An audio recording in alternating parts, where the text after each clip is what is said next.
Ang gagawa lang ng clarification, si Coach. Ito po paalala ha. Hindi porket time out, exempted po kasi technical. Mamaya po, pag nag-interrupt ng game si Coach, especially pag time out, pag may narinig kami ng mga sarcastic na galaw, salita man o reaction hindi maganda sa referee, sa table official, this is the first and the last warning. Bawal po talaga yan. Ground for technical. Okay? Last game. Kung masisingitan po tayo ng problema, frankly speaking, napakapangit pakinggan. Nagsuntukan yung 25 tsaka 15, pabayaan po ninyo sila.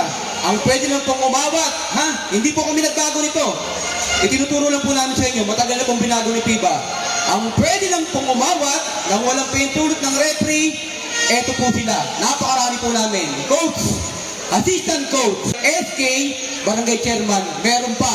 Yung pong ating mga kapulisan, sundalo, at saka CSU, at siyempre yung mga referee. Napakarami po namin, ha? Kaya pasensya na po kayo. Walang exempted. Kapag yung player na nakaupo ron, palibasa kapatid, kamag-anak kayo nasuntukan, pag pumasok kayo dyan, pasensya na po kayo. Hindi kami nagbago niyan. Disqualified po kayo sa game po natin. Ngayon, dahil po ito yung last game, baka akala ninyo, lusot na kayo.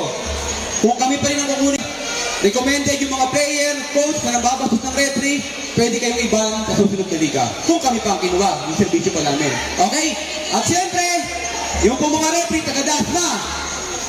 Taga-dasma, kayo po'y taga-Alfonso. Huwag po ninyo kami paparatangan na kami po'y pumupusta at may kinakampihan. Trabaho lang, walang personalan. Kung gusto nyo magbigay ng tulong pagkatapos ng game, ibigay po ninyo kay Press, kay Ma'am Lynette, huwag po i-rekta sa amin para hindi po kami mapulaan. Okay?